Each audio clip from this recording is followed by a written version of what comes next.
आणि यानंतर बातमी एका ऐतिहासिक निर्णयाची। मुंबईतल्या हाजी अली दर्ग्यातल्या मजारपर्यंत महिलांच्या प्रवेशाची वाट आता मोकळी झाली आहे।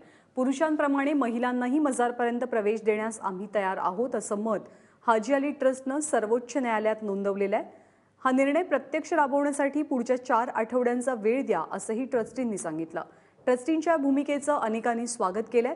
गेल्या अनेक वर्षांपासून मजारमध्ये महिलांना प्रवेश वंचित होता।